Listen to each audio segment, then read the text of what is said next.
Bien, corresponde ahora hablar un poco sobre las implicancias del régimen laboral dentro de las expectativas o de la cotidianidad del consorcio. Entonces, primero hacemos al edificio. Esto no es un consorcio, esto es un edificio, como reiteramos siempre. Bien, con la materialidad del conglomerado al cual hay que conservar. Esto pertenece a diferentes copropietarios, al menos dos, para conformar la copropiedad. Entonces son copropietarios y de dos a infinita cantidad, al menos dos titulares de al menos dos inmuebles diferentes. Estos son inmuebles diferentes, 100% de su propiedad, de su dominio o condominio interno, como fuere, y en copropiedad en un X porcentual de cada uno de los otros inmuebles en sus partes comunes, y de los espacios comunes de servicio o de utilidad para todos.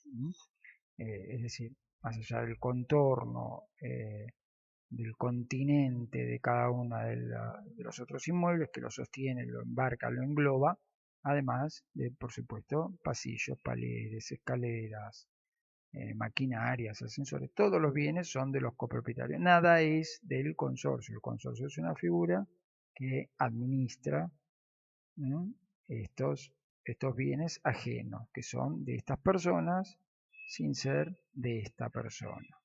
Pero esta persona se los administra. Esta persona, llamada consorcio, se expresa orgánicamente, es lo que se denomina una persona jurídica. Quiere decir, tiene virtudes propias para ser tratada por el derecho como si fuera un sujeto diferente a cada uno de los miembros que lo compone. ¿De acuerdo? Esto quiere decir que tiene nombre, domicilio, patrimonio y competencia, es decir, capacidades propias de adquirir derechos, de contraer obligaciones, como se dice habitualmente, es decir, de ser acreedor y deudor y salir a la vida social a concertar cualquier tipo de negocio o acto jurídico para el cual es competente, es decir, para dos básicas metas: conservar la propiedad de otros y regular el uso de esa propiedad con la conducta de los otros, y ser responsable, es decir, eh, los derechos referente a quien contrata para efectuar esta conservación. Proveedores de servicios, suministros y empleados también, por supuesto. Empleados. Y bueno, y responsable frente a terceros, responsable frente a los propios miembros, responsable frente a los consorcistas a veces, que son quienes residen, habitan o usan esto sin ser copropietarios titulares del dominio. Bien, entonces, como decíamos, el consorcio tiene su propio patrimonio que lo recauda a través de expensas, por supuesto. Estas llamadas expensas, que es aquel dinero salido del patrimonio de cada uno de los miembros y pasado al patrimonio del consorcio, cuando le expide el correspondiente recibo de cobro. Y luego las contrataciones, los compromisos que toma, las liberaciones de los deudores. Todo este mecanismo lo ejercita, lo lleva adelante la administración. La administración, que es un órgano ejecutivo, que además está ligado, por supuesto, con un contrato de mandato con la persona jurídica. Y cuando se dice con la persona jurídica y no funciona este órgano de las manos, estamos hablando con la persona jurídica cuando se expresa, es decir, el órgano de gobernación, la asamblea. Entonces, el, el, el administrador queda implicado por mandato cuando la asamblea, que es la expresión de voluntad del consorcio, así lo determina, lo revoca, lo renueva, lo designa. En cambio, los copropietarios quedan implicados en el consorcio, en la membresía y en la oportunidad de venir a asambleas por ser titulares de dominio de una unidad funcional. Bien. Y luego el órgano de fiscalización, el consejo. ¿De acuerdo? Muy bien, todo esto ya lo hemos hablado en otros capítulos anteriores.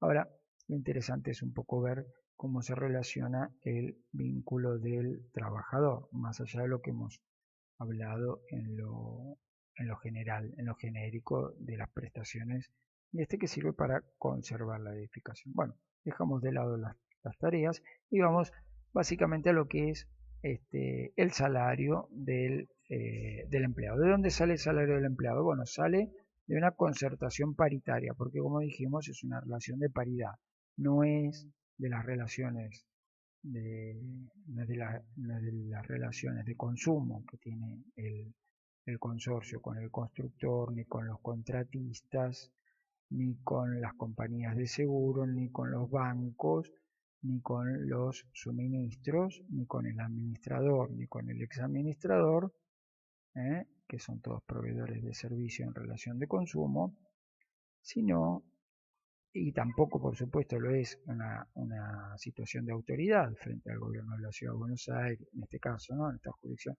ni frente a la FIP, ni frente a el registro de la propiedad inmueble o la IGJ, según para cuál situación, ¿no? Bien, entonces no es una situación de autoridad, no es una relación de consumo, es una vinculación de paridad, parecida o del mismo nivel o rango a la que tiene con los expuestos, con los linderos, con los vecinos, y con los empleados. A esto vamos, con los empleados, una relación de paridad. Por eso se celebran paritarias para fijar los salarios. Ahora bien, ¿quién está del lado de los copropietarios? Es decir, cómo los consorcios que representan a los copropietarios, que son la parte que reciben, si bien el contrato de trabajo es entre empleado y consorcio, este es el empleador, pero este representa los intereses de este, por supuesto. Entonces, ¿quién está del lado de los consorcios? Bueno, no hay una cámara de consorcios, no hay una cámara de consorcios que represente a la patronal en este ámbito. Entonces, ¿quiénes van por ese lado? Bueno, los administradores a través de dos o tres cámaras que se anuncian como representantes o como confluyentes de la voluntad de los administradores, aunque en realidad esas tres cámaras que van a confluir ahí solamente afilian a 1000 administradores de los 10.000 que hay, con lo cual poco representativa, y tampoco son los administradores quienes defienden los intereses consorciales, porque como vemos es un órgano ejecutivo nada más, no es un órgano deliberativo, con lo cual no lo representan. Pero bueno, ante la carencia de una cámara de consorcios con grado de representatividad ante el Ministerio de Trabajo, como para este, eh, eh, concentrar uno de los dos intereses del vínculo laboral, bueno, entonces suplen y van. Y por los, por los trabajadores va la Federación de Sindicatos, que lógicamente está en este ámbito casi prácticamente saturada por el sindicato más fuerte, es decir, la FATERI, que es la Federación de, de asociaciones de trabajadores, eh, de encargados de renta y horizontal, lo que se denomina así técnicamente, que es de edificios también, por supuesto. Ahí va el SUTER, que es el Sindicato Único de Trabajadores de Renta Horizontal, que es el más fuerte de todos los sindicatos, el que confluye acá. Bueno, aproximadamente 45.000 trabajadores, ¿no? De los casi 100.000 edificios que hay, porque hay muchos edificios, por supuesto, que carecen de esto, porque no es obligatorio tener un empleado, por supuesto, no es obligatorio. ¿eh? Las tareas de conservación se pueden hacer a través de una empresa de mantenimiento, de una empresa de limpieza, de una de seguridad, o la pueden realizar, en último caso, los mismos copropietarios. Luego habrá que ver si eso implica o no que un mismo propietario, haciendo siempre las mismas tareas de limpieza, configura o no un fraude laboral, porque en realidad está trabajando. Bueno, eso habrá que verlo y habrá que analizarlo en particular, no es este momento. Entonces, decíamos, ¿de dónde sale el salario? Sale de esas paritarias que se van estableciendo continuamente a pedido del reajuste, porque no tenemos una economía estable, del reajuste impulsado por el sindicato o por la federación y este, la puja que se da con la inexistente Cámara de Consorcios, pero suplida por una Cámara de Administradores y por supuesto la tercera vía en este triángulo de, de confraternidad existente siempre entre trabajadores y empleadores, el Estado, el Ministerio de Trabajo, Empleo y Seguridad Social de la Nación. Bien, entonces, porque las paritarias, a pesar de poder tener módulos regionales, luego son homologadas federalmente para toda la nación. Bien, entonces de ahí sale la escala salarial. La escala salarial como salario básico. Y luego se tiene alguna diferenciación, la escala salarial en cuanto a la categoría edilicia con más o menos servicios centrales para atender por parte del trabajador, con lo cual infiere que tenga que estar más capacitado y que tenga que dedicarle mayor esfuerzo. Entonces tenemos edificios de primera, de segunda, de tercera o de cuarta categoría según la cantidad o la inexistencia en el último caso de servicios centrales, ¿no? Bueno, hoy hay muchos edificios con varios servicios centrales o los considerados estos en términos incomprensibles como amenity, que quiere decir confortabilidades, con piscina, con lavadero, con sala donde son múltiples, espacios de recreación, bueno, y algunas otras comodidades que son pasibles de ser atendidas por los encargados. Hay otros que tienen otras tareas como limpieza de cámaras sépticas o ablandadores manuales de la composición del agua y requieren una tarea específica del trabajo. Para eso el trabajador también se puede capacitar con los cursos de capacitación del trabajador integral de edificio, que también le implica un aumento adicional en su remuneración. Entonces decíamos, la escala salarial se compone de esa paritaria más la categoría edilicia más la calificación del trabajador, si es un empleado, un encargado de 8 horas, si es un encargado de 4 horas, si es un ayudante de 8 horas, si es un ayudante de 4 horas, este ayudante, vamos a poner esto acá encargado, si es un trabajador jornalizado de hasta 18 horas semanales, de 2 a 18 horas semanales, que solo hace tareas de limpieza y no hace las otras tareas de vigilancia ni las contempladas en el artículo 23 del convenio colectivo, básicamente, o si es un encargado de garaje o si es un empleado multifunción, es decir, que tiene más allá de las tareas del encargado, algunas otras, por ejemplo, multifunción cuando cumple, porque también existe, por supuesto, la del personal asimilado, que no es específicamente las tareas estas, sino otras. Personal asimilado, un jardinero, un ascensorista, un peón, un encargado de mantenimiento. Bueno, entonces, asimilaciones que dan lugar a que exista un empleo. Empleo con las características de empleo, relación de dependencia técnica, porque este le indica qué tiene que hacer y cómo lo tiene que hacer, dependencia económica, porque su salario viene fijado por esta paritaria y hace a las veces de su vida y de su canasta familiar para llevar adelante, así sea también de 4 horas, que debemos suponer que puede llegar a tener un pluriempleo, pero hace a la composición estable de su ingreso económico cotidiano. Entonces hay una dependencia económica y una independencia jurídica o disciplinaria, es decir, tiene que cumplir las órdenes, aunque sean inservibles, las órdenes que éste le da sin cuestionarlas, siempre y cuando se encuentren dentro del rango de la dignidad y del deber de ocupación que le debe dar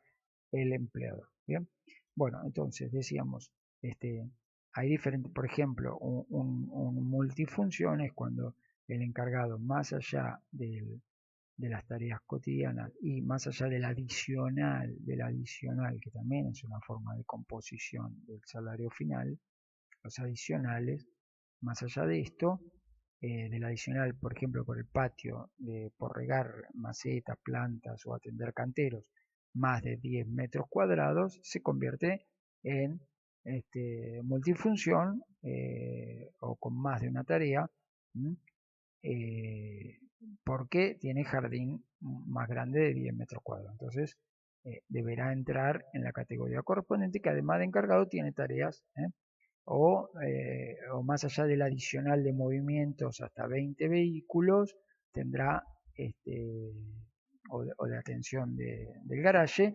tendrá esa, esa categoría o esa clasificación o escalafón de multifunción.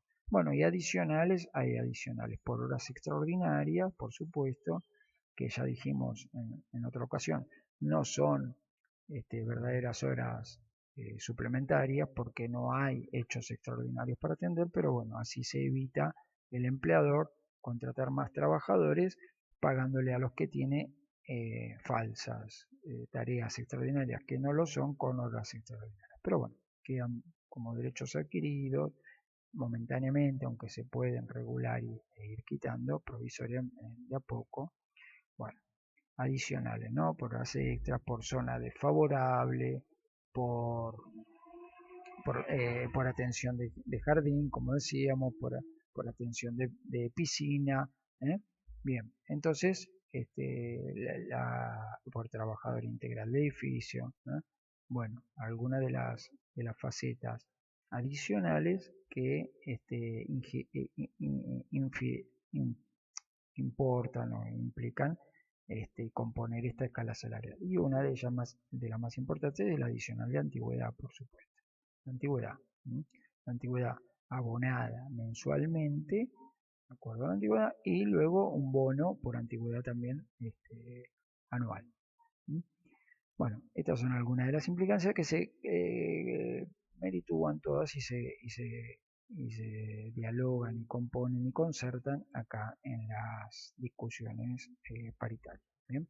Pero ahora, ese salario bruto que da la escala salarial más los adicionales, eh, no es la definición terminante de lo que es, de lo que implica para el consorcio tener un trabajador, porque además de esto tiene la obligación de contribuir a las cargas sociales. ¿Qué quiere decir contribuir el empleador a las cargas sociales?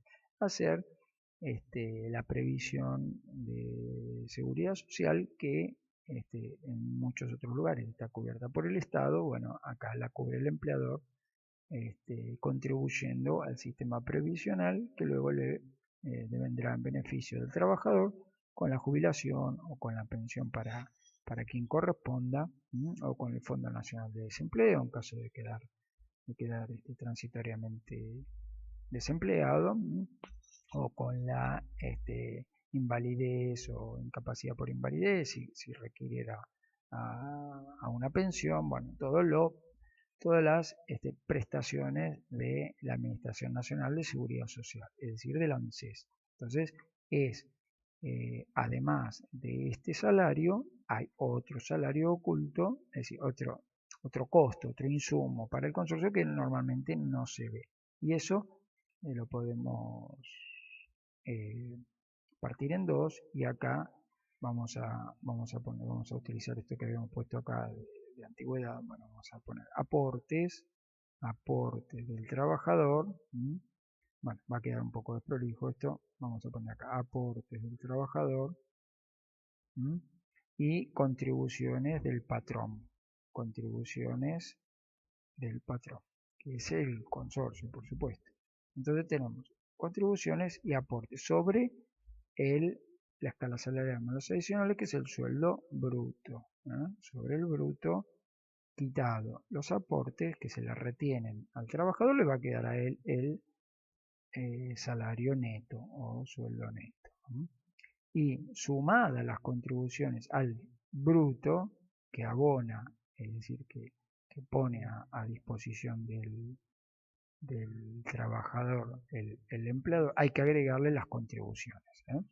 Bueno, ¿cuáles son estas cargas sociales? Bueno, tenemos en principio la jubilación, ¿eh? La jubilación de ANSES y le implica el consorcio un 10,78% del bruto, ¿de acuerdo? Y al trabajador una retención del 11%. La jubilación. El Instituto Nacional de Seguridad Social para Jubilados y Pensionados. Ustedes lo van a ver muchas veces como ley 19032, que en realidad es la obra social para cuando es jubilado, cuando adquiere los saberes, ya las condiciones de dejar de trabajar, de recibir un sueldo para recibir haberes de la seguridad social, bueno, tiene una obra social, deja de tener la que tiene como trabajador y tiene el PAMI, que es bueno, 1,58 acá para el empleador y acá es del 3% por retención del salario bruto, ¿no? Luego tenemos también de ANSES porque en realidad lo redistribuye ANSES, todo esto por supuesto que la obligación de contribuir y de retener aportes a dónde va a esta situación de autoridad, que no lo habíamos puesto acá, o si lo pusimos, acá está AFIP, viene acá AFIP, ¿por qué? Porque es el ente recaudador del Estado y después AFIP la redistribuye a quien corresponde, al ANSES o a los fondos especiales donde corresponda, a las ART donde corresponda. Entonces, se pagan en la AFIP este recaudo y luego redistribuye. Decíamos, ANSES, contribución y aportes, PAMI, contribución y aportes, asignaciones familiares, que es una obligación que nace para el empleador cuando existen cargas de familia, es decir, cuando el trabajador tiene a su cargo hijos, básicamente porque las asignaciones familiares son prácticamente menos la asignación por matrimonio, todas las demás favorecen a la existencia de menores de edad. Menores de edad. Y estas se componen, las asignaciones familiares se componen de los beneficios de matrimonio, como decíamos, la asignación por matrimonio, la prenatal durante el periodo de embarazo, la de maternidad, que es el pago del salario por parte del Estado, del ANSES ahí, durante la licencia de la mujer embarazada, la prenatal, la maternidad, el nacimiento, ahí termina el prenatal y se compone de la asignación por nacimiento, termina también por supuesto la del periodo de maternidad, luego viene la asignación por hijo, familiar por hijo, hasta la mayoría de edad, en realidad hasta los 18, en la mayoría hasta los 21, bueno, hay algunas que son hasta los 21, otras hasta los 18, que quedaron medio olvidadas en el tiempo ahí, no sé si reactualizadas o no, bueno, eso corresponde al ANSES, por hijo, y la escolaridad, la ayuda escolar anual, todas estas son asignaciones familiares que hacen a este componente que es del 4,70%, cuando el trabajador anuncia o declara o denuncia la existencia de encontrarse en esta situación de carga familiar, es decir, tiene una familia compuesta por hijos menores de edad y ahí entra a componerse la obligación consorcial de empezar con esta contribución, ¿verdad? Bien, creo que las pusimos todas. Bien. Acá habíamos dicho jubilación y nos olvidamos decir pensión, porque también acá por supuesto va la pensión, que también la administra la ANSES, la Administración Nacional de Seguridad Social, la jubilación para el jubilado y la pensión para la persona que no tiene jubilación y fallece su cónyuge o conviviente que es trabajador, y lo acompaña el Estado con la pensión, o al jubilado fallecido cuando éste no tiene otra prestación y también lo acompaña el Estado con la pensión. Bien. Entonces tenemos jubilación, PAMI, asignaciones familiares, estas básicamente son todas de administración de ANSES. Se agrega acá el Fondo Nacional de Empleo o Fondo Nacional de Desempleo, en realidad, que es para suplir esta situación de desempleo temporal, que también la administra la ANSES. Acá corresponde un 0,95% a cargo del contribución a cargo del empleado. Acá la asignación familiar, 0 para aportes, ¿no? Y en este Fondo Nacional de Empleo, 0 para aportes. No hay aportes del trabajador, le corresponde ahí solo al empleador, es decir, al consorcio. Bien, entonces tenemos jubilación y pensión, PAMI, asignaciones familiares cuando corresponde, Fondo Nacional de Desempleo, este sí es en forma permanente, y tenemos la obra social, que es el sistema sistema mejorado a la hospitalización, que es una prestación estatal que es para todo ciudadano. Bueno, las obras sociales son sistemas hospitalarios, pero para trabajadores dependientes, es decir, se nutren de clínicas privadas o a veces también de hospitales públicos, pero prestan la asistencia médica a la relación de dependencia. Bueno, acá la obra social, que puede ser la del gremio o puede ser otra con opción por parte del trabajador. Creo todavía es a partir del primer año obligatorio la del gremio, luego optativa.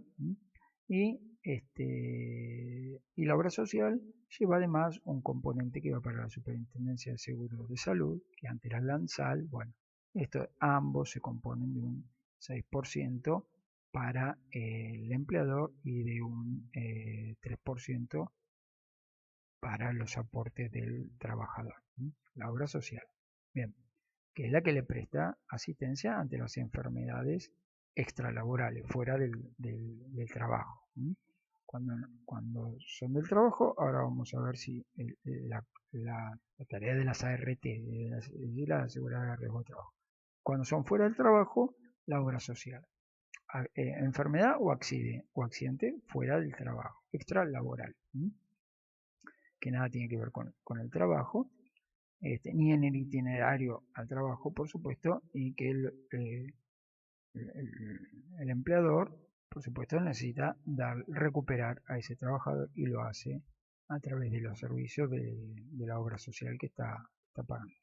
Bien, y luego vienen estas son estatales, ¿no? Y luego vienen las del gremio, porque el gremio acá también ha concertado en paritarias algunas prestaciones que el gremio se lanza a otorgar, como por ejemplo el Fondo Maternidad, Vida, Desempleo y Discapacidad, que puede ser que esté mezclando algunas prestaciones, por ejemplo, maternidad, acá estaba, vida también está con el seguro de vida obligatorio, con la caja de protección familiar también, bueno, discapacidad, bueno, se puede decir la pensión por invalidez también está, y el desempleo, bueno, como ven, ya también estaba por el Estado, pero bueno, hay una caja especial para eso que se contribuye con el 4% mensual, y es importante esa contribución. Y con el 1 de los aportes del trabajador. El CERACAR, que es el servicio de conciliación, CERACAR, que es el servicio de conciliación de resolución alternativa de conflictos entre el empleador y el trabajador, que funciona como un pequeño ciclo específico de este rubro, de esta tarea, que tiene facultades como las del ciclo, incluso de homologar, por supuesto, acuerdos laborales ante el Ministerio de Trabajo. Bien. Y también funciona casi como un módulo de paritario de interpretación de las obligaciones y tareas de trabajo otorgadas para resolver conflictos interpartes por edificio. Bien, el SERACAR. Y acá nos queda del gremio también el seguro vitalicio, que es otro seguro más de vida, en este caso no es de fallecimiento, sino de vida, que es rescatable por el trabajador, si lo quisiera así, y si no, bueno, por los derechos habientes en el caso del fallecimiento. Estos tres son del gremio, son de FATE, de la Federación de Asociación de la Federación, perdón, de Sindicatos de los Trabajadores, FATERI, de Trabajadores de Renta y Horizontal, siempre con ese sentido. Acá dijimos el ACARE 0,50 y 0 para el trabajador. Y el seguro vitalicio es 0,75 para el empleador y también 0,75 para el trabajador, la retención. Bueno, luego viene la específica del sindicato, que es la Caja de Protección Familia, que también es para el fallecimiento, otra más, esta es para el seguro de vida, acá hay otro para fallecimiento, y luego veremos que junto con la RT también hay otro seguro de vida obligatorio que es para fallecimiento. Bueno, como verán, el fallecimiento está bastante cubierto. No obstante, no está cubierto del todo. Bien, porque ninguno alcanza para pagar la indemnización por fallecimiento de la relación laboral. La caja protección familia, que sirve para el fallecimiento, y los saldos para la escolaridad, que se dan ayudas escolares continuas, pertenecen al sindicato. Acá vamos a poner SUTER, que es el sindicato más representativo del gremio. Caja Protección Familia, bueno, acá tenemos 1,50 y acá tenemos 1%, de este lado. Bien, luego de este lado, solo de este lado de aporte, la cuota sindical. Y no hay contribución sobre la cuota sindical, sino aporte del trabajador. Y ahí la cuota sindical es del 2%. Del 2% de la cuota sindical que la recauda SUTER también. Bueno, y luego, contribución solo del empleador, la RT, la aseguradora de riesgo de trabajo, más o menos un 3,5 a 5% del salario bruto, depende de la compañía de seguro elegida, y el fondo federativo para enfermedades profesionales, que es un monto específico que hay que aportar con esto, que en estos momentos está en 1.070 pesos, creo, mensuales, algo así. Y va variando, pero tampoco es muy significativo para un empleador. Acá, cuando hablábamos de obra social también, pero el sindicato, no la obra social, bueno, aunque pertenece, el sindicato recauda también lo que se denomina contribución voluntaria a obras sociales, que no es voluntaria, sino que es obligatoria. También se compone de un monto, contribución solidaria, mejor dicho, no voluntaria, perdón, solidaria, a obras sociales, que se compone de un monto. Entonces hay que agregarle también acá, junto con la obra social, los 8.500 pesos aproximadamente mensuales de contribución solidaria del empleador a este fondo de resurgimiento, de sustentación de las obras sociales. Y bueno, y nos queda también solo del lado del empleador el seguro de vida obligatorio. Seguro de vida obligatorio del decreto del año 74, 1567 del año 74, que también es un monto. Este es un monto. En estos momentos creo que está por el orden de los 175 pesos mensuales, si no me equivoco, y llega a cubrir hasta un total de 880.000 pesos, que es para sepelio también. Entonces, como se verá, el sepelio está más que controlado, pero no obstante, así como dijimos, no se termina de cerrar del todo. Bueno, Entonces, ¿qué es lo que era importante destacar de todo esto? Además de la escala salarial básica, más los adicionales que correspondan para el trabajador, luego existen todas estas contribuciones de parte del empleador que no se ven y que suman un 30% más, 30% más del bruto, más un 5% aproximadamente si ponemos la RT más cara, o el peor de las condiciones, sería un 35% más. Quiere decir que si al empleado le pagamos 1.000.000 de pesos, en realidad para el consorcio ese insumo es de 1.350.000 pesos. Y el empleado no se lleva 1.000.000 de pesos, sino que acá esto suma un 20% más o menos, así que se llevará 800.000 en el bolsillo para la casa. Entonces tenemos el bruto, 1.000.000, el neto, que es menos este 20%, y el insumo verdadero para el consorcio, que es ese millón, más 35% más, que es lo que no se ve, pero que hay que contribuir para que el sistema de seguridad social luego le pueda brindar jubilación y pensión, le pueda brindar el PAMI como obra social, mientras trabaja le brinde la obra social, y todos estos aseguramientos que tiene y que puede llegar a utilizar o gozar en determinado momento según las condiciones que se den. Bueno, esto es básicamente lo que implica tener un trabajador. Y luego viene la cuestión de las licencias. Las licencias cuando sucede que se suspenden, es decir, por una causa, se suspende provisoriamente esta vinculación paritaria en las prestaciones. A veces las prestaciones las tiene que seguir haciendo el empleador, perdón, y no las hace el empleado, u otras veces se suple de otro que es precisamente una compañía de seguro. ¿Esto cuándo se da? Cuando el trabajador deja de poder prestar tareas por dos situaciones básicas, pero divergentes. Veamos estas, son o el accidente o la enfermedad. O el accidente, hecho súbito, inesperado,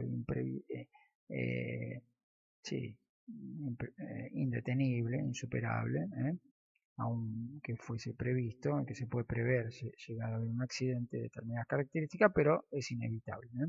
Un accidente que puede ser laboral o extralaboral. Laboral o extralaboral. Y le impide venir a trabajar. Laboral. Bien, o una enfermedad que también puede ser laboral, es decir, producto directo del trabajo, o extralaboral, producida fuera del trabajo. Bien, estas son las dos básicas situaciones en las cuales el trabajador deja de venir a trabajar.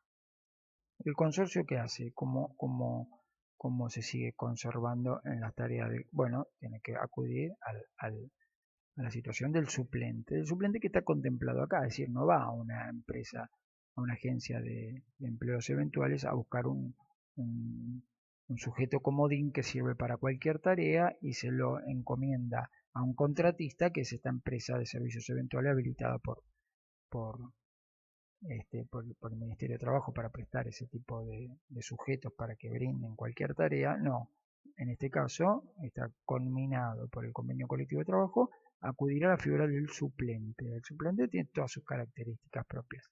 ¿De dónde lo saca? Bueno, de cualquier lado, eso sí, es una persona que no tiene que tener una capacitación precisa, pero bueno, entra en la categoría de suplente. Y la categoría de suplente está legislada toda por el convenio colectivo.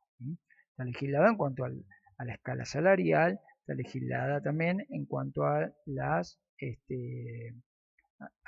las características que quedar fijo en caso que el suplido no pueda volver, y a las características de ser una suplencia por una licencia determinada, es decir, con plazo determinado o indeterminado. ¿Cuál es la diferencia? Bueno, que hay licencias que tienen un plazo, son licencias obligatorias de dar, por supuesto, siempre y cuando las pida el trabajador, ¿no? Que son, por supuesto, la licencia, la licencia semanal, que es de sábado de 1 de la tarde a domingo a las 24 horas, o lunes a las 0 horas, licencia semanal, la licencia, le podríamos decir, diaria, entre las tareas vespertinas y las matutinas de 4 horas, la licencia anual, que son las vacaciones, y luego algún otro tipo de licencia como la del embarazo, la licencia por fallecimientos de familiares, la licencia por estudio, la licencia por voto en país limítrofe, las licencias por paternidad también, licencias por adopción, bueno, diferentes licencias, todas contempladas, creo que es el artículo 12 del Convenio Colectivo de Trabajo, el 589 acá es el que rige del 2010. Y bien, entonces decíamos, las licencias pagas, ¿de acuerdo? Y en estas suple un suplente, suple las tareas de un suplente, pero también el suplente en estas licencias, que son por accidente y por enfermedad. Y estas son imprevistas, porque no se tienen, cuando estas sí se dan, es decir, se pueden dar, por supuesto, la anual se va a dar continuadamente, y las de estudio posiblemente cuando haya alguien que se dedica a estudiar además de trabajar también, o porque está es delegado del gremio, tiene actividad gremial, también hay otro tipo de licencia. Bueno, entonces se conocen y se conocen los plazos, sobre todo se conocen los plazos porque están todos conceptualizados, el embarazo, los 90 días, más allá de después tomar del estado de excedencia, que también está contextualizado en un término determinado, bueno, pero estas no se saben, la enfermedad no se sabe y el accidente no se sabe cuándo va a volver el trabajador. Entonces estos son de plazo indeterminado. Bueno, entonces el suplente ahí habrá que hacer un contrato de trabajo, acá por plazo determinado con esa persona suplente y categorizarlo como suplente, darle el ingreso en la FIP que se lo comunica al Ministerio de Trabajo, en esa categoría y bajo esas condiciones, y si no, tenerlo también como en la categoría de suplente por un tiempo que no se conoce cuál va a ser la extensión. Pero ambos básicamente en principio, tanto enfermedad como accidente, como límite 24 meses. En este sentido, depende las cargas familiares y dependiendo la antigüedad, ¿de acuerdo? Ahora bien, la enfermedad y el accidente. El accidente laboral, por supuesto que en este rubro se puede dar y se da mucho. Se da el encargado que se corta con vidrios porque los copropietarios no tuvieron la precaución de sellar bien un paquete de cartón o algo así, o poner un cartel en la bolsa de residuos, y suele pasar que el encargado, más allá de algunos deberes de seguridad que debe cumplir el empleador, de seguridad que están contemplados en el artículo 75 de la LST, de la Ley de Contrato de Trabajo, como norma genérica, y están específicamente además purificados por la Ley de Seguridad e Higiene Laboral, Ley de Seguridad e Higiene Laboral, que hace a la persecución de la sanidad de este señor. Esa es la Ley 19.587 con su decreto reglamentario, que hace a las particularidades del deber de cuidado, de protección de la salud y la salubridad y la higiene que debe tener el empleador para con el trabajador. Bien. Más todavía, otro deber específico cuando le otorga como parte de la remuneración la vivienda, porque dentro de las cláusulas adicionales puede estar la concesión de la vivienda, que ustedes ya saben es la portería. Cuando no hay portería hay otro adicional de viáticos, que no está específicamente contemplado, pero que sí ingresa dentro de la escala salarial, está contemplado en el que tiene que viajar o no.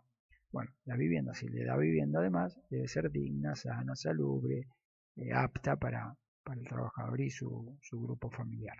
Bien, entonces, volvemos acá, deber de seguridad, cumplir con la seguridad y higiene para que no tenga una represalia ante un conflicto laboral y se pueda, más allá de presumir la culpa patronal, verificarla ante la falta del cumplimiento exacto de esto. Bueno, esto no se da mucho en los consorcios porque no se tiene en cuenta prácticamente, ¿no?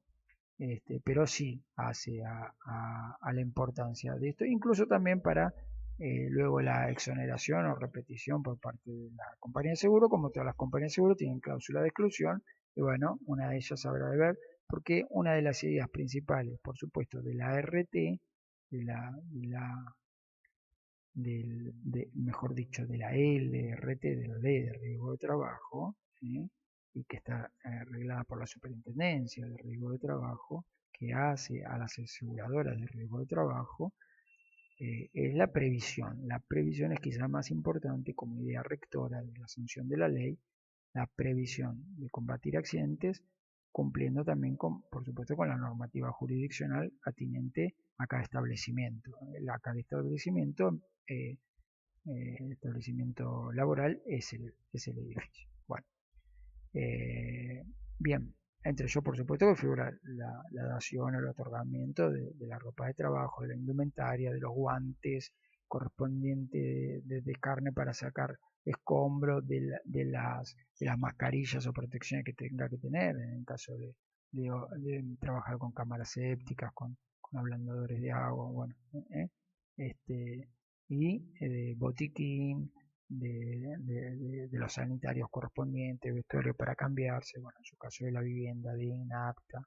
Bueno, entonces decíamos, la enfermedad o el accidente son las dos cuestiones por las cuales deja de venir a trabajar. La enfermedad laboral están conceptuadas en un listado para conceptuarse como laboral, y el accidente laboral, cuando sucede, el accidente cuando sucede en ocasión del trabajo, es decir, en horario de trabajo, haciendo tareas de trabajo, en ocasión del trabajo, a veces se dice en el rol de trabajador en función de trabajo o en ocasión, como a veces puede llegar a ser un caso excepcional que una de las órdenes dada por el consorcio es cambiar lámparas, que es una de las tareas que puede realizar el empleado, que están contempladas en el convenio colectivo de trabajo, para el cual no debe acudir a un contratista de mantenimiento eléctrico, sino que se la puede encomendar a siempre y cuando estén dentro de su posibilidad, no requiera aditamentos especiales como escaleras ni nada de eso. Bueno, entonces va a la ferretería y alguno diría, bueno, no está dentro de sus tareas normales de trabajo o no estaba dentro del establecimiento, pero era en función o en ocasión de realizarlas. Entonces, puede ser el accidente de trabajo y también in itinere, quiere decir en el itinerario de llegar, cuando no tiene vivienda portería, de llegar desde su casa al establecimiento, al edificio. Bueno, para eso debe denunciar dónde vive correspondientemente en el libro que ya vimos en otro capítulo, el libro de ingresos de personal, e incluso presentar ante la RT un croquis de su recorrido habitual y anunciar cuando lo varía por eventos especiales. Bueno, el accidente laboral se puede dar en cualquier momento, ante cualquier situación, y esto incluye, por supuesto, caídas involuntarias, bueno, incluso cuando el empleado realiza tareas o interviene en tareas que no le corresponden por convenio colectivo de trabajo, no obstante, son accidentes laborales, cuando se pone a tocar las, las, este, las partes o los elementos del ascensor para destrabarlo, que no es tarea que le corresponda a él, por supuesto, pero la gente acude al empleado y lo hace. Bueno, se puede lastimar, se puede lesionar y será un accidente de trabajo contemplado por la ley y conceptualizado. Y por supuesto que la RT siempre ejerce su poder de decir esto no es un accidente laboral porque no sucedió con las características que tiene que tener. Entonces entra una disputa entre el empleador y su seguro contratado, es decir, la compañía contratada para responder a este tipo de suspensión del vínculo.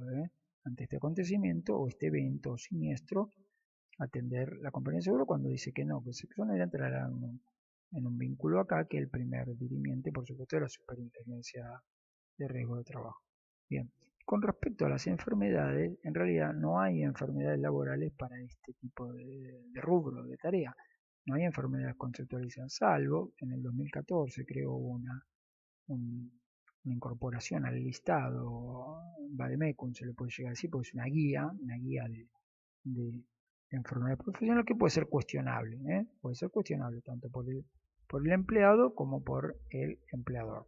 Y ahí actuarán las comisiones regionales o jurisdiccionales médicas o la Comisión Médica Central, en la cual interviene por supuesto el Estado, para dirimir si es o no una enfermedad profesional que tiene que suplir o atender la compañía aseguradora de riesgo de trabajo, la compañía de seguro aseguradora de riesgo de trabajo.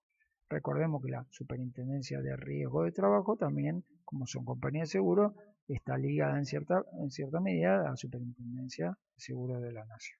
Bien, entonces, enfermedades laborales que tiene esta guía sobre cuáles son. Y en el 2014, digamos, incorporaron la hernia inguinal, hernia lumbar y las varices, que puede llegar a ser tangencialmente alguna de las situaciones que pudiera sufrir en este rubro un trabajador de edificio. La lumbalgia que se presenta a veces ante el exceso de recolección de residuos pesados, si bien no tiene obligación de sacar escombros, por ejemplo, movilizar eso, a veces se presenta esta situación por estar agachado durante mucho tiempo o barriendo, limpiando en esa posición de cuclilla algunas partes de la edificación, y luego hace fuerza con los músculos lumbares y se hernian. Bueno, o las varices para quien está mucho tiempo parado. Podemos considerar el caso tal vez de un intendente que dirige y está parado. Ustedes han visto a lo mejor en un edificio de cierta categoría personal empleado que está vestido de otra manera, de traje, y está parado en la puerta, no realiza las tareas normales del encargado de ir y venir y efectuar tareas de aseo, de limpieza, de control de maquinarias y otras asimiladas. Entonces, en principio, enfermedades laborales pocas podemos llegar a dar lugar, pero sí accidentes de trabajo. Bueno, el accidente de trabajo lo cubre, es responsabilidad de le tiene que pagar y le tiene que dar la licencia. ¿La licencia de cuánto? Bueno, según sea más o menos de 5 años de antigüedad, en el empleo, tendrá 3 meses o 6 meses como límite máximo, y duplicado si tiene cargas de familia, es decir, si tiene personas a cargo, conviviente, cónyuge o hijos a su cargo, que no, si es un conviviente o cónyuge que no tengan sus propias tareas o labores, se duplica y acá será 6 y acá 12. Estos son licencias pagas, las tiene que abonar el empleador, perdón, mientras tanto el trabajador no viene a trabajar. ¿Y quién lo dice? Bueno, lo dice cuando son extralaborales. Cuando es accidente laboral lo dice la RT. La RT ahí fija la situación de accidente laboral, la contempla y establece el periodo de recuperación. Ahora vemos un poco cómo lo hace a través de la declaración de incapacidad transitoria o si fuese una incapacidad permanente. Bueno, pero lo que busca es darle la alta médica para recomponer a esta persona con asistencia, con rehabilitación, incluso con operaciones, con postura de prótesis, de ortopedia, asistencia farmacéutica también. para recomponer a la persona. Mientras tanto, el vínculo laboral se mantiene, está suspendido en las prestaciones, se mantiene el vínculo y intenta recomponer al sujeto físico, en su físico para volver a prestar tareas. ¿Bien? Entonces, ese es el accidente de trabajo. La aseguradora de riesgo de trabajo dice que tiene la incapacidad, y entonces vamos a entrar en esto que suponemos si tiene un máximo de, si tiene más de 5 años de antigüedad, será 12 meses de licencia por la relación laboral, ¿sí? Más 12 meses más, que es el año de conservación del puesto de trabajo. La conservación del puesto de trabajo, ¿cuál es la característica? Que a los 12 meses todavía no tiene una alta y se lo espera 12 meses más, es decir, un año más, para que se pueda reincorporar, se encuentre en condiciones de reincorporarse. Existe una diferencia entre el accidente de trabajo y el accidente extralaboral. Y acá se suma la enfermedad extralaboral, por supuesto, que es durante este periodo de conservación, el empleador, cuando se trata fuera del trabajo, el origen, deja de abonar salario. Le conserva el puesto, pero deja de abonar salario. No obstante, así sigue teniendo las ventajas de la obra social, por supuesto, durante este periodo, porque sigue siendo trabajador. Pero deja de abonar salario, por lo tanto, deja de efectuar retenciones a los aportes ni de contribuir a las cargas sociales. Ahora, cuando es accidente de trabajo, la aseguradora de riesgo de trabajo sigue abonando la prestación, porque tiene hasta un máximo de 2 años para abonarle la prestación correspondiente, hasta que se recupere, que es el ideal, ¿no? El alta. Bien. Cuando se da un accidente extralaboral o una enfermedad extralaboral? Bueno, la enfermedad extralaboral es cualquiera y toda, una gripe, una fiebre, una quebradura, jugando, participando en torneos de cualquier deporte, un accidente vehicular, siempre y cuando no sea en el itinerario del trabajo, bueno, cualquier tipo de, bueno, eso sería un accidente, ¿no? Accidente extralaboral, o una enfermedad que no es súbito, que lo viene incubando, ¿no? Bueno, existe ahí algún parámetro de decir, bueno, hay recidivas de enfermedades crónicas, lo contempla la ley de contrato de trabajo, si cuando la misma enfermedad se reitera permanentemente, sin haber transcurrido el plazo de 2 años entre una patología y los síntomas de la misma patología, bueno, entonces no se recompone esta situación de considerar una enfermedad y ya no existen más licencias, no existen licencias, entonces dará lugar al distracto, a acabar el empleo porque le está exigiendo que vuelva y no está en condiciones de volver, pero siempre es extralaboral, ¿bien?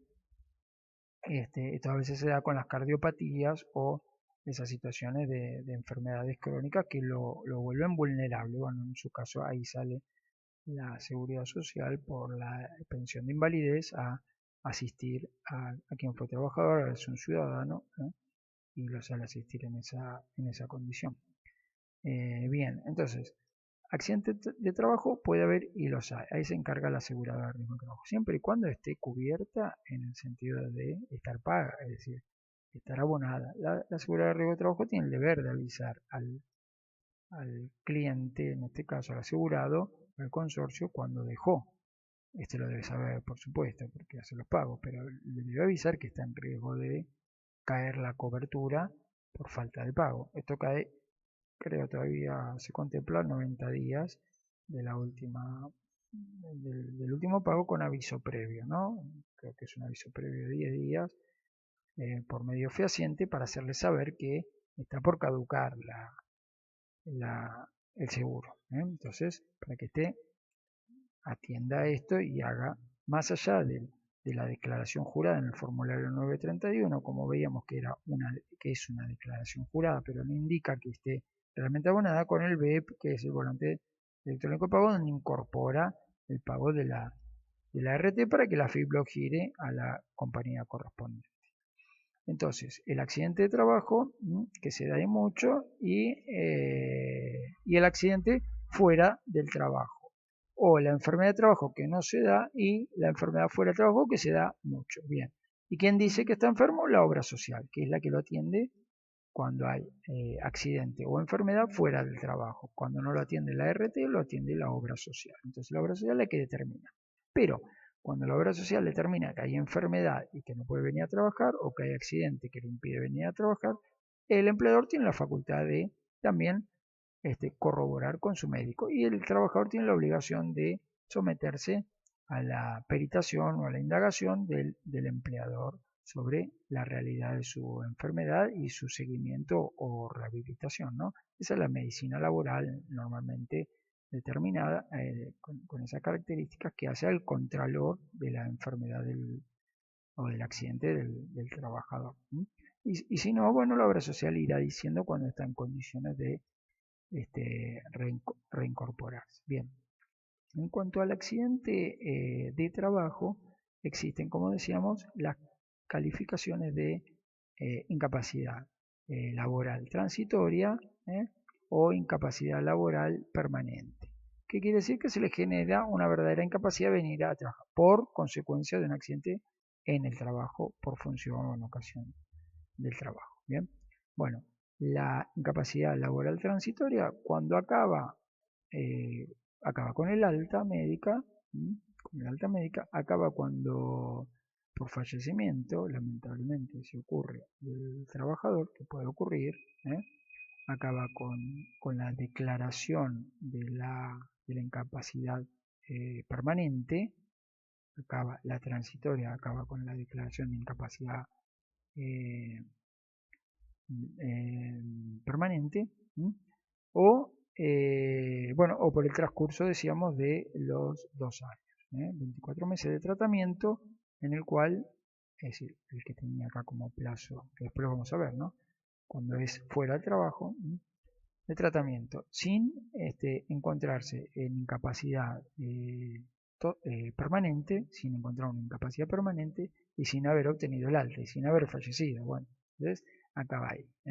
Y la seguridad de riesgo de trabajo lo suelta y lo deja liberado a que vuelva a, al trabajo en las condiciones en las que está. Pero como una de las tareas de la aseguradora de riesgo de trabajo, además de prestarle, como dijimos antes, asistencia médica y farmacéutica, además de prestarle los servicios de rehabilitación, hospitalización, internación, operación, provisión de ortopedia y de prótesis, o en su caso los servicios de sepelio, si falleciera. Bueno, además de todo esto, una de las tareas es la recalificación para determinar cómo quedó este trabajador luego del accidente de trabajo. Entonces, de acuerdo a esta recalificación, vendrá el trabajador luego de los 2 años al consorcio a decir, bueno, aún estoy acá,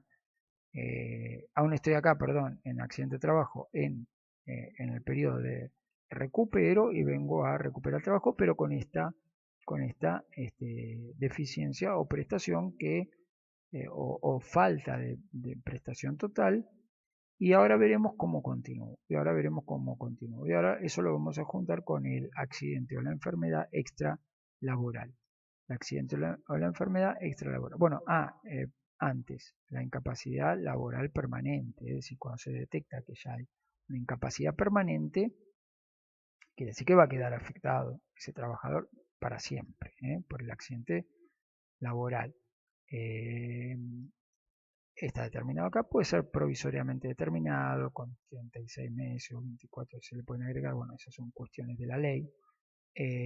Y ahí luego en la permanente se determina el grado de incapacidad. Y el grado de incapacidad puede ser del 1% al 50% de su capacidad laboral obrera, del 1 al 50, o puede ser entre 50 y 66%, que se lo considerará esta se la considera parcial, incapacidad laboral permanente parcial, quiere decir que vuelve a trabajar, está en condiciones de volver a trabajar con otras características, otras condiciones de prestaciones. Si es mayor del 50 hasta el 66, también será en condiciones de volver a trabajar, pero, porque no es total la incapacidad, pero generará una renta específica o una suerte de indemnización, digamos, para ayudarlo, que más allá del salario que le va a estar pagando en lugar del empleador, porque lo que hace la seguridad de riesgo de trabajo es cubrir la, la, la cuota que le correspondía pagar a este, porque está asegurado, porque este la vino pagando mes a mes, la vino pagando, y si no sucedió nunca esto, estuvo pagando, como el seguro del edificio. Ahora, cuando sucede, ahí sí aparece la conjunción de la aseguradora de riesgo de trabajo para venir a reemplazar el salario que le debería pagar.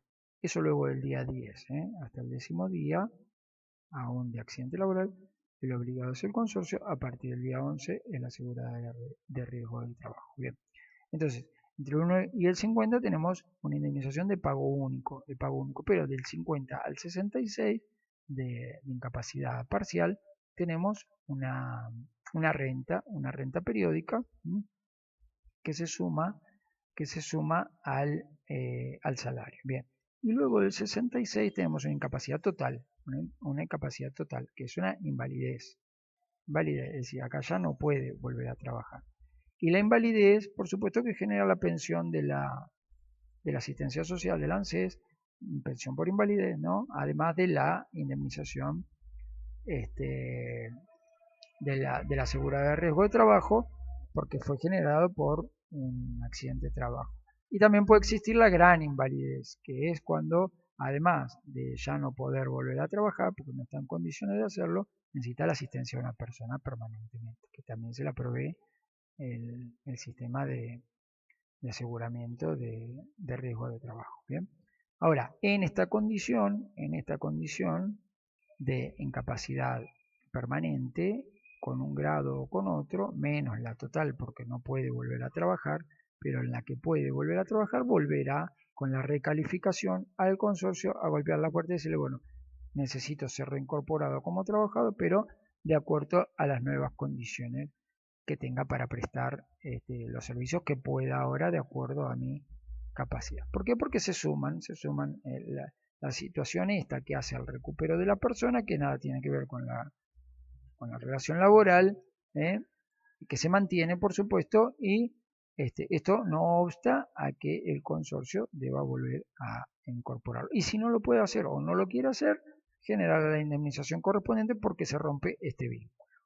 Porque hasta este momento no está roto, está en recupero de la persona, que la abona una aseguradora de riesgo de trabajo durante todo este tiempo con todas estas prestaciones, y si no, bueno, lo compensa, lo indemniza cuando ya, además de la rehabilitación, tiene una incapacidad, o cuando la incapacidad ya es mayúscula y no puede volver a trabajar, bueno, lo indemniza y lo solventa la aseguradora de riesgo de trabajo. No obstante, vuelve a ver qué pasa con esta relación de trabajo. Y él le dice, tengo incapacidad total, no puedo volver a trabajar, entonces me tendrá que indemnizar el consorcio porque se presenta la imposibilidad de volver. Bueno, esa es la indemnización del 212 de la LST, del artículo 212 de la LST, de la imposibilidad de volver a trabajar, de la incapacidad para poder trabajar, que es igual a la indemnización por despido, la cantidad de un salario por cada año, trabajo, fracción mayor a 3 meses, más incorporado ahí el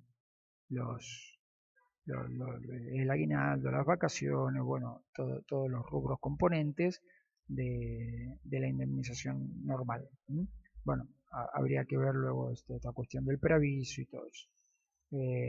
El 212, que es la indemnización por extinguir el vínculo de trabajo. Bueno, eso se da tanto en el accidente de trabajo, que cobró una indemnización, sí, pero nosotros lo fuimos indemnizando acá, en cuanto a que nos cubrió el salario, y luego el sistema de servicio de salud social o el servicio de seguridad social del Estado le da esa indemnización. Y luego viene al consorcio a decir, estoy en condiciones de volver o no, según la recalificación de la RT. Y si el consorcio lo toma, por supuesto, bueno, le da las nuevas tareas asignadas. Si el consorcio lo puede tomar con nueva asignación de tareas, le debe mantener como mínimo el salario que tenía en la escala salarial de la situación que prestaba antes, aunque haga menos tareas. Digamos que ahora no se puede mover, agachar, ni sacar, ni quitar residuos, ni clasificar, ni limpiar y cunclilla eso. Bueno, el consorcio tendrá que contratar a otra persona para hacerlo y esta persona quedará solo para vigilancia o lo que fuere. Bueno, entonces en el peor de los casos, la indemnización por extinción del vínculo laboral. En el mejor de los casos, la aplicación del 208 de la reincorporación vuelve y lo reincorpora con tareas. Y si no puede, sería la mitad. Pero lo cierto es que el consejero siempre puede porque le puede dar tareas a un trabajador, aún la de vigilancia mínima, que es sentarlo en una silla ergonométrica cómoda en el vestíbulo de ingreso y vigilar el ingreso de las personas, al menos eso, salvo que la incapacidad sea de ceguera, bueno, puede haber sido un accidente de trabajo, sí, o puede haber sido una enfermedad, y le dará alguna otra, bueno, o no puede. Si realmente no puede, será la indemnización del 247, que es la mitad del despido, del 245, y si puede y no lo hace, como dijimos recién, lo evita, bueno, es la indemnización del 245, la total, que es la misma que se da ante la incapacidad total. En el caso de fallecimiento, si fallece, además de recibir esto, vendrá, por supuesto, los derechohabientes del consorcio, es decir, se extinguió el vínculo y será la indemnización del 247 también la mitad de del distracto directo e injustificado, ¿no? Bueno, y esta misma situación se da, por supuesto, además del accidente que está contemplado, accidente laboral, suplido por la seguridad de riesgo de trabajo, ante el accidente extralaboral o ante la enfermedad extralaboral en la cual nadie le cubre los salarios, ya no hay una aseguradora de riesgo de trabajo, pues es fuera del trabajo, nadie le cubre y tiene que seguirlo pagando durante este periodo máximo de 12 y conservar el empleo acá sin salario durante 12 más, y luego vendrá el trabajador a decir, bueno, me encuentro en estas condiciones de reincorporarme atendido por la obra social y estipulado la capacidad o no por la obra social, revisable por el trabajador, todo esto se dirime en SECLO o en SERACAR, si hay conflicto de interés o hay disputa o de interpretaciones, y vendrá a decir, bueno, me encuentro en condiciones de reincorporarme con estas nuevas condiciones para prestar esta tarea y aquellas no, se lo dirá a la obra social, y ahí el consorcio optará a decirle si puedo lo reincorporo o no, realmente con esta condición no lo puedo reincorporar ninguna y se salvará abonando la indemnización media o negándose y abonando la indemnización máxima o en caso de fallecimiento abonando la media del 258 perdón, 248 del LST por fallecimiento o o en caso de incapacidad total, bueno, abonando la del 212 por indemnización completa. Bueno, un poco así se dirime toda esta cuestión de tener empleados, por supuesto, que es más allá de las tareas del 23 del convenio colectivo de trabajo, más allá del libro de órdenes, del libro de ingresos y remuneraciones, y lo que se ve en la vida diaria, estas facetas de la liquidación de los sueldos, del componente de la liquidación de los sueldos y fundamentalmente lo que sucede con las licencias que se dan y se dan mucho, bastante, mucho más de lo que en la normalidad aparenta, ¿no? Bueno, un poco esa es la idea de refrescar o de recordar cuáles son las situaciones. Y después, bueno, la variante de traer o no suplentes, ¿eh? que, bueno, luego hay que ver con el contrato a tiempo determinado o indeterminado cómo varía o no la adquisición de titularidad, o cómo acaba la suplencia, y el suplente que tiene una escala salarial particularmente asignada. Bueno, un poco hasta ahí este primer avisoramiento sobre cuestiones laborales.